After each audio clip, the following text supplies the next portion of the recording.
Se es bien conocido que Freud es el padre del psicoanálisis y que el psicoanálisis tiene que ver con los avatares de su propia vida, con la manera en que fue descubriendo el inconsciente, construyendo así su teoría.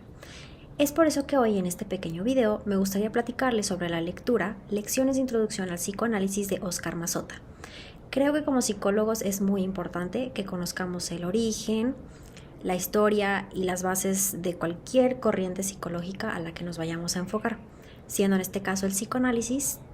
Tomé como temas más relevantes el origen del psicoanálisis, su objeto de estudio, el método psicoanalítico, su diferenciación respecto a otros métodos, sus hipótesis acerca de la estructura del aparato psíquico, sus implicaciones en el método terapéutico, los actos fallidos, los sueños, la sexualidad, y puede que a lo largo del video surjan otros subtemas, pero trataré de ser lo más específica posible para evitar confusiones.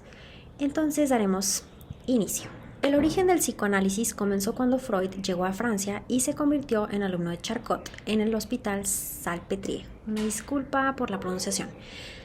Quien demostró que mediante la hipnosis se podían producir síntomas semejantes a los de la histeria y parálisis experimental, donde los pacientes experimentaban situaciones de las cuales no guardaban conciencia. La hipnosis mostraba la existencia de cosas que no estaban en la conciencia y que tenían efectos sobre el comportamiento y la vida despierta de los sujetos, llevando a Freud a originar la hipótesis de que la histeria tenía que ver con la sexualidad, y se preocupó por separar la histeria de la genitalidad, o sea, separar la enfermedad psíquica del sexo biológico. Freud descubrió que la histeria no solo se apoderaba del cuerpo de la mujer, sino también del hombre, y que su origen provenía de la psique, y que dependía de acontecimientos sexuales reprimidos por el pasado, los cuales llamó traumas. Ahora bien, el objeto de estudio del psicoanálisis es la sexualidad, ya que ésta provoca los síntomas de la histeria. Cabe mencionar que el psicoanálisis no es sexología, separa el sexo del saber. La gente no se enferma por ignorar las reglas biológicas, sino porque hay algo inexplicable en el sexo. Freud, dentro de su teoría, demuestra que durante la vida infantil ya hay sexualidad, ya que esta se estructura a los 5 años de edad y la que tendrá en la adolescencia no será muy distinta a la que ya está construida en la infancia, por lo que él identifica 4 etapas: la oral, la anal, la genital y la fálica. Él postula que las 3 protofantasías, estas protofantasías son las matrices heredadas que las experiencias vivenciales concretas llenan para construir la fantasía, conducían al complejo de Edipo. Por lo tanto, esto llevó a Freud a desarrollar varios conceptos. Él habla del concepto de la pulsión, mejor conocida como la libido sexual, y su carencia de objeto, ya que la represión se daba por ausencia de objeto de pulsión. A partir de esta idea surgen las 2 ideas más importantes del psicoanálisis, que son impulsadas por la experiencia de Freud y de Brouwer: el inconsciente freudiano y la transferencia. Con estos conceptos comienza la construcción del aparato psíquico, que es construido por los contenidos inconscientes de la conducta humana. Así bien, Freud, al tener la oportunidad de trabajar con Brouwer y la famosa histérica Anna O, quien tenía una sintomatología densa, Freud comprendió que la cura de la histeria no era a través del inconsciente, sino por medio de la palabra catarsis en la conciencia. Junto con Brouwer, Freud reconoció que los síntomas histéricos eran la represión de la sexualidad y las emociones somatizadas, y reconoció la transferencia no solo como un fenómeno que pasaba durante la terapia, sino también como una herramienta del psicoanálisis.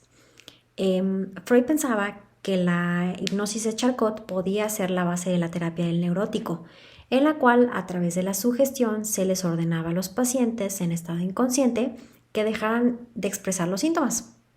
Después utilizó la catarsis, método que trabajó con Brouwer, que consistía en hacer recordar a la paciente mediante la hipnosis el momento en el que había sufrido la experiencia traumática de su enfermedad, descubriendo que cuando los pacientes recordaban aquellos traumas, sus síntomas desaparecían. Con el tiempo, Freud se dio cuenta de que no era necesaria la hipnosis en el tratamiento, ya que los pacientes podían recordar los sucesos de su pasado sin necesidad de hipnotizar. Cabe mencionar que no todos sus pacientes eran susceptibles a dicho tratamiento, la hipnosis. Además, Freud descubre que la hipnosis curaba los síntomas temporales, el conflicto según la raíz, ya que estos volvían a manifestarse de diferentes formas. Esto llevó a Freud a sustituir el método hipnótico por el de presión, en el cual dejaba que el paciente hablara y cuando éste callara, él presionaba su frente y le pedía que mencionara lo primero que se le venía a la mente. Por lo que esto llevó a Freud a concluir que la causa de la enfermedad era un trauma que había quedado sin realización y que para curarlo se debía de ser consciente. El psicoanálisis se da cuando el paciente hace consciente lo inconsciente, es decir, logra comprender, asociar las circunstancias inconscientes que han dado origen a su malestar, a su sufrimiento o malestar psíquico, en donde a través de la escucha el analista recoge las claves y hace las interpretaciones, de tal modo que con este método Freud dedujo que cuando los pacientes hablaban en un estado de conciencia y expresaban sus emociones, se curaban los síntomas y su malestar. Freud, al introducirnos al concepto del inconsciente, no nada más nos habla de la represión sexual, sino de las lagunas que existen en el discurso inconsciente. Freud demuestra que con la palabra el individuo puede lograr decir lo que en realidad no quería y esto nos conduce al campo de la relación del individuo con el deseo y lo reprimido. Los olvidos, los lapsus y los actos fallidos acatan a la necesidad de ocultar un deseo, el cual a través del camuflaje del deseo, las fallas de las palabras se relacionan con la sexualidad. Como se mencionó anteriormente, a través del lenguaje que el individuo expresa, donde se puede expresar algo totalmente diferente o contrario a lo que conscientemente quería decir. Y es aquí donde los lapsus, errores y olvidos del discurso se difunden en el deseo inconsciente. Mazzotta hace énfasis en la importancia que tiene estar alerta a las palabras del analizado, sobre todo el significado de las palabras o su intención. Por ejemplo, en su libro sobre el chiste, Freud menciona que el chiste tiene una relación con el inconsciente, el cual le llama la atención porque su efecto ocasiona risas, depende solamente de palabras. El chiste, la palabra permanece, su sentido se desliza, se oculta y súbitamente cambia. Pero en este desplazamiento del significado, el modelo de toda formación, llamado síntoma, nos explica que el proceso psíquico que produjo un síntoma contiene un operador del tipo del significante, por lo que nos da como resultado varias formas de interpretación. Freud incluso menciona que las enfermedades mentales están estructuradas como un chiste. El chiste es un modelo paradigma de formación, donde es necesario que el sentido se desfigure para darle paso a la impresión y conocer lo que quiere el inconsciente. En el lapsus, el sujeto recibe un mensaje que proviene de otro lugar. Esas fallas del lenguaje para el psicoanalista son huellas de una pista que no se debe perder, las del deseo inconsciente. Ahora hablando sobre el tema del sueño y del deseo, espero no sea un tema un poco confuso. El deseo se realiza en la vida despierta a través de las fallas de la palabra, o sea, el sueño. Los sueños son una realización del deseo, por lo que se enfrentan con el significante. El deseo parece definirse en ellos por su objeto, es una realización del deseo, o sea, la realidad no se muestra tal cual en el sueño.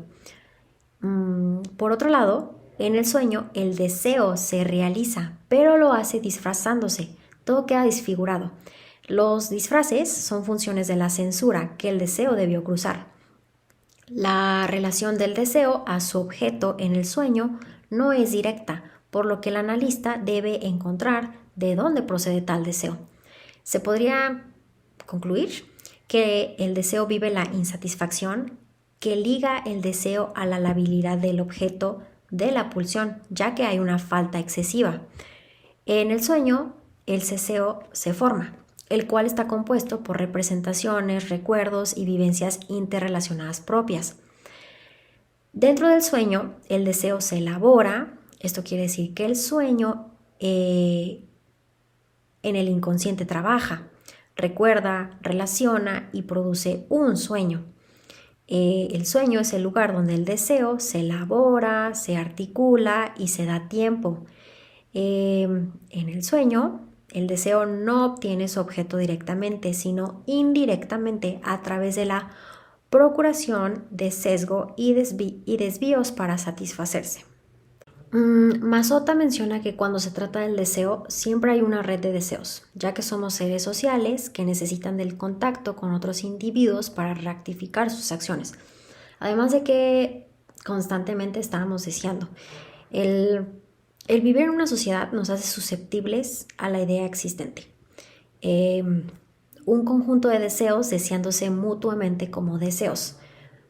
El objeto del deseo siempre tiene que ver con el objeto del deseo del otro. Y bueno, ya para cerrar, creo que es interesante cómo Freud, conforme evolucionaba su investigación, aplicó el método catártico que más tarde modificaría paulatinamente hasta dar forma al psicoanálisis.